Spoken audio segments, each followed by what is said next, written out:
La fête du Sacré-Cœur exprime la dramatique de l'amour de Dieu pour nous. Dieu qui nous aime jusqu'au bout, mais un amour qui n'est pas toujours aimé. Cet amour de son cœur s'offre à nous par le corps et le sang du Christ. La fête du Corpus Domini est donc en lien avec le Sacré-Cœur. Dans les textes bibliques pour cette fête, se trouve en particulier ce que nous pourrions appeler la parabole de la brebis perdue et retrouvée en Luc 15, 4 à 7, ou encore l'invitation de Jésus, « Venez à moi, vous tous qui peinez » en Marc 11, 28, et le récit surtout du corps transpercé du côté du Christ mort sur la croix. À regarder tous ces textes, on remarque que le contexte pascal est celui-là qui permet de mieux en saisir la solennité. En visitant la Mishnah, c'est un texte juif, on est renseigné sur la fête de Pâques, comment elle est célébrée, surtout pendant le temps où Jésus était là. On se souviendra qu'au 14 Nisan, dès le début de l'après-midi, tout doit être apprêté. Les fidèles étaient partagés en groupes, l'immolation était faite par le père de famille, le sang était reçu par le prêtre qui en aspergeait l'autel. Tout convive devait manger une part des aliments et goûter aux 4 coupes qui précédaient et suivaient le repas. Chacune des coupes devant être bien sûr accompagnée de prières et en même temps de chants. Nous connaissons bien les psaumes qui étaient récités pendant ce temps. Il y avait les psaumes du Hallel, notamment les psaumes 113 à 118 ou encore le psaume 136. Et les enfants après cela maintenant posaient des questions rituelles et le Père répondait. La lettre aux Hébreux présente Jésus comme étant entré une fois et entré une fois pour toutes dans le sanctuaire, et il a répandu, non pas le sang des boucs, non pas le sang des jeunes taureaux, mais son propre sang. Mais Jésus, comme le seul grand prêtre, puisqu'il est entré dans ce sanctuaire, il fallait qu'il soit vêtu de vêtements sacrés. Mais en nous référant à la croix, nous voyons que c'est son corps, c'est avec son corps qu'il est monté sur la croix. C'est donc devant la croix que pour nous s'admire le mystère que le Christ offre à nos yeux. Il faut pourtant signifier qu'au temps de Jésus, et même bien avant cela, il existait des habits particuliers de culte que les prêtres revêtaient avant d'entrer dans le sanctuaire, surtout le grand prêtre. Ces vêtements devaient demeurer dans la pièce sacrée après qu'ils aient officié. Pour s'en convaincre, il suffit d'aller visiter Ézéchiel 42, 14 ou 44, 19 pour s'en convaincre. Et ces vêtements ne pouvaient sortir. Ils ne pouvaient sortir de l'enceinte du temple parce qu'ils incarnaient la sainteté. Et ces vêtements se voyaient même attribuer le titre de vêtements saints. Et ils ne pouvaient être portés que pour le culte avec toute la solennité qui en était exigée. Dans l'esprit de la lettre aux Hébreux, le Christ, le Saint de Dieu, il entre dans ce sanctuaire avec son corps livré pour la vie des hommes. Seul le Christ est la victime parfaite, car il est sans tache. Il est d'une intégrité morale absolue. La fête du Sacré-Cœur est la fête de la sanctification des frères. S'il est vrai que nous peinons tous sur le chemin de la vie parfaite et qu'heureusement, la grâce du Seigneur s'exprime dans nos faiblesses, il est aussi vrai que nous ne devons pas oublier que nous portons des trésors d'or, certes, dans des vases d'argile. Il nous faut alors une plus vive conscience qui interroge notre manière de célébrer le Seigneur, de célébrer son corps et son sang, de célébrer son cœur. Il est nécessaire que nous interrogions notre manière de vivre le mystère du Sacré-Cœur à travers son corps et la manière dont nous traitons ce qui est réservé au Seigneur. Sante Santa Tradanda Sunt. Les choses saintes doivent être traités saintement. Depuis l'Ancien Testament, les prophètes n'avaient de cesse à rappeler à tous ceux qui devraient s'approcher du Seigneur un certain nombre d'attitudes et de comportements à avoir. D'ailleurs, le mot hébreu pour dire prêtre, Kohen, Kohanim, c'est-à-dire celui qui se tient en présence de Dieu, est-ce que ce mot-là n'en dit pas déjà long? On peut comprendre dès lors que le prophète Zacharie puisse demander par exemple au prêtre de se sanctifier, de se consacrer, de se sanctifier par le jeûne. Zacharie au chapitre 11, verset 17, on verra bien ce qui y est mentionné.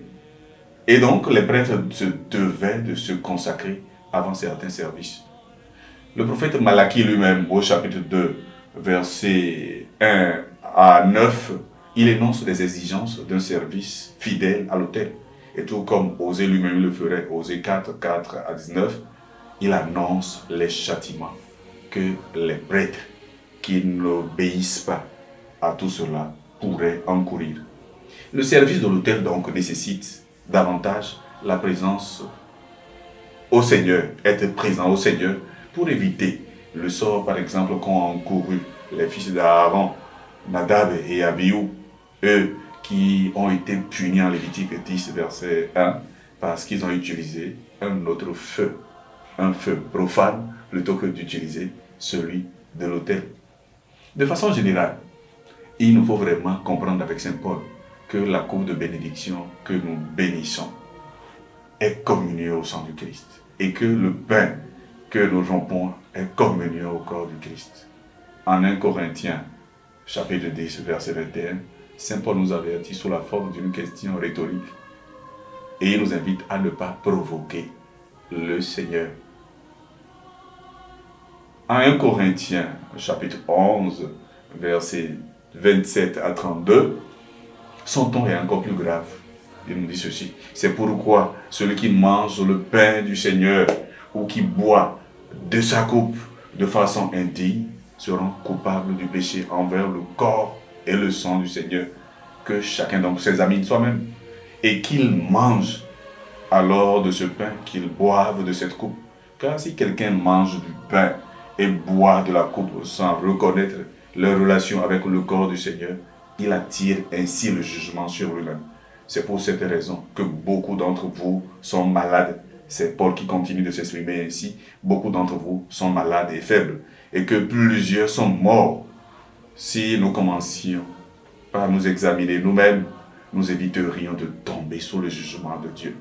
Mais nous sommes jugés et corrigés par le Seigneur afin que nous ne soyons pas condamnés avec le monde.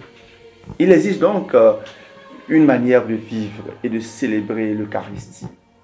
Le Christ lui-même mange sa Pâque, pendant laquelle il institue son corps et son sang, mais dans la chambre haute, c'est-à-dire dans un lieu réservé, un cadre séparé du profane et du vulgaire. Faire entrer le profane dans l'Eucharistie ou célébrer la messe de manière profane, c'est profaner le grand mystère de notre foi. C'est profaner la source et le sommet de notre foi. L'Eucharistie est célébration de Dieu et non autocélébration personnelle, communautaire ou culturelle. Il y a une très belle méditation du cardinal Joseph Ratzinger au chemin de croix de 2005, à la 9e station, le 25 mars 2005, au Colisée. Et cette méditation est encore actuelle. Combien de fois ne célébrons que nous-mêmes et ne prenons-nous même pas conscience de sa présence? Combien de fois sa parole est-elle déformée, galvaudée? Quel manque de foi dans de très nombreuses théories. Combien de paroles creuses. Oui, l'Eucharistie nous situe aux confins du ciel et de la terre. Et notre célébration et participation doivent l'exprimer. On ne peut donc pas célébrer n'importe comment ou vivre l'Eucharistie n'importe comment. Les mystères de Dieu ne peuvent jamais être célébrés dans la désinvolture ni du cœur ni du corps, à travers les gestes Il existe donc une ascèse et une chasteté eucharistique fondamentale. L'Eucharistie étant le bien de tout le peuple de Dieu, celui-ci doit être éveillé pour ne pas se méprendre sur la manière de célébrer le plus noble de son mystère. Les préparatifs sont alors indispensables. Les apôtres ont préparé les lieux de la première ou de la dernière scène. Ces préparatifs exigent une disposition aussi intérieure qu'extérieure, que compromettent manifestement et dangereusement le retard anarchique et l'improvisation sauvage. Et le plus grave, c'est s'ils sont organisés par ceux à qui il revient de prendre soin de ces si grands mystères de notre foi. Peut-on vraiment, quand on est en retard, attraper la divine Eucharistie au moment où on la trouve et communier ou rejoindre les concélébrants, même après l'homélie à l'autel pour la consécration? Non, ce contre-témoignage, plus qu'insolent, est trop violent pour un si grand sacrement. C'est une trahison. Surtout s'il est prémédité, comme aussi le retrait de la messe avant la fin. La messe, où le cœur sacré de Jésus se donne, s'offre, est un drame de l'amour de Dieu et le sommet de son don pour nous. Ce n'est donc pas un spectacle. Ce n'est pas un show. Et le prêtre ou le ministre n'est pas un showman. Le pape François, à l'audience générale du 8 novembre 2017, nous interpellait tous ainsi. Je cite, « Élevons notre cœur ». Oui, le prêtre ne dit pas « élevons nos téléphones pour prendre la photo ». Non, ça c'est moche. Moi, cela me rend tellement triste, disait le pape, quand je célèbre ici sur la place ou dans la basilique et que je vois tant de téléphones portables en l'air. Pas seulement des fidèles, mais aussi des prêtres et même des évêques. Mais s'il vous plaît, la messe n'est pas un spectacle. Fin de citation. Oui, la messe n'est pas un spectacle. Ce n'est pas un show. Prendre soin de l'Eucharistie, c'est prendre soin du cœur sacré de Jésus.